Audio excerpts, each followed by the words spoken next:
Hi, I'm Dr. Michael Calderwood, Chief Quality Officer at Dartmouth Hitchcock Medical Center.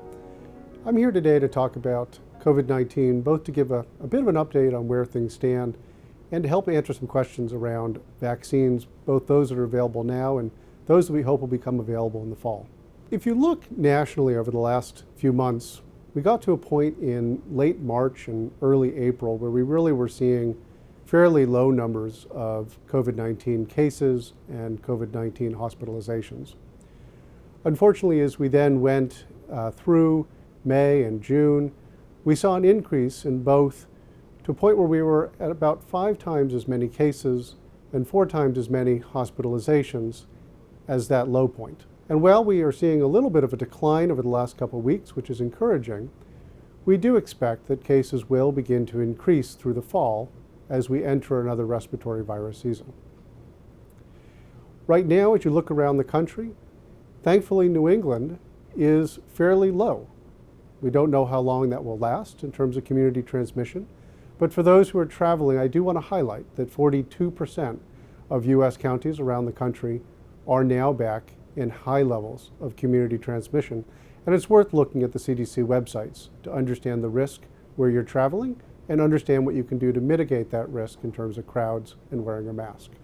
If we look locally here in New Hampshire, our spike was really back in May. Now we've been seeing a decline in cases since that time, but we are still 10 times higher than we were last summer in July of 2021.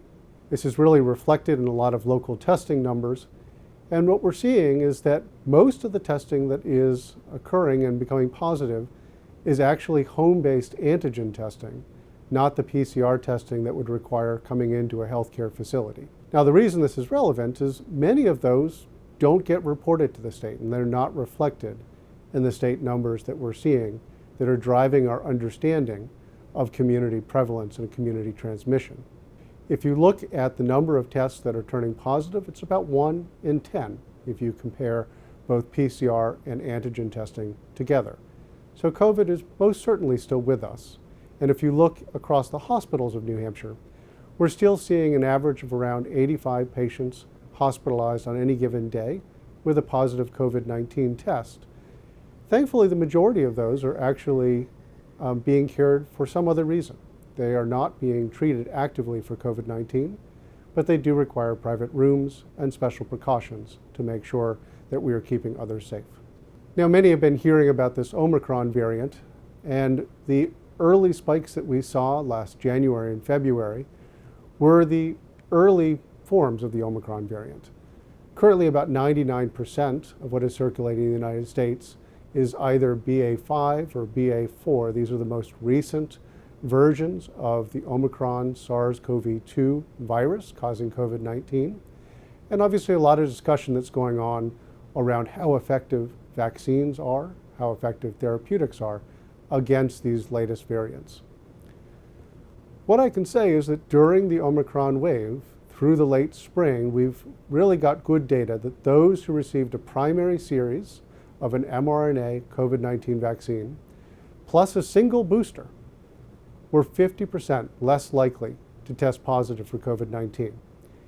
This included protection against severe disease, with this protection remaining strong at least out to 6 months and likely beyond, with an understanding that those who have been boosted have a much slower waning of their immune protection than those who just got the primary series of the COVID-19 vaccines.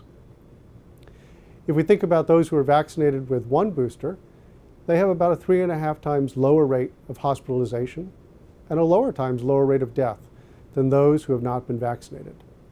Now, we've also been looking very closely at those who work in high-risk professions like healthcare workers. We have data now that healthcare workers who've received a booster, compared to those who just got a primary series, have improved neutralizing antibodies, meaning protection, against all of the variants of COVID-19, including against the latest BA.4 and BA.5. In addition, there's increasing data about protection for healthcare workers who've had 2 boosters, something that's currently available for those who are 50 and older or maybe immunocompromised. But there's a 65% lower risk of breakthrough infection in those workers who've received 2 boosters. Now, a lot of times people ask, well, what does it mean to be up to date? How many shots do I actually need? It really depends on the vaccine you received, on your age, your immune status, whether you're immunocompromised. If you're 50 and older, you should have had a primary series. If you had the mRNA vaccine, that is 2 shots. And then following that, you would have, at 4-month intervals, been eligible for 2 boosters. So you could have had as many as 4 shots now to be considered up to date. If you are immunocompromised, your initial primary series may have been 3 shots. We know 3 is better than 2 for those whose immune system takes longer to respond to the vaccine. And you'd also be eligible for 2 boosters. You may have had as many as 5 shots. So I ask that you look at the CDC website to really understand what it means to be up to date and maximally protected. Now, a lot of folks kind of say, well, I'm 50. I haven't yet gotten my 2nd booster. What's the real benefit? We actually have pretty good data now that getting a 2nd booster actually reduces your risk of death 4-fold compared to having just 1 booster. This is a big deal for those who are 50 and older. We're still getting data on the impact for those who may be younger. And I know many people are asking, when can they get a 2nd booster? What will be available coming into the fall? Now, as we look at the fall, we obviously are hearing a lot of information about new vaccines, bivalent vaccines. Now, this is a vaccine that's going to have protection against the original kind of beta form or variant of the COVID-19, and also added protection against Omicron. Now, what we are waiting on is some information that hopefully will be reviewed by the FDA in August, later this month. And if approved, these vaccines could be available at some point in the fall. Now, many media sites are commenting that it could be as early as September, but we don't yet know. We need to see the data, we need to know how the FDA will rule, and then we need to understand production and understand how quickly these will be available and to what groups and on what timeline. What I can say is that there are many groups where it is recommended to get a booster as soon as possible, if not already up to date. If you're 50 and older, if you're immunocompromised, if you work in high-risk professions like being a healthcare worker, if you're an essential worker, and we think a lot about people going back to school and what that means for lowering risk for our teachers, our university professors, thinking about how we are getting the maximal protection.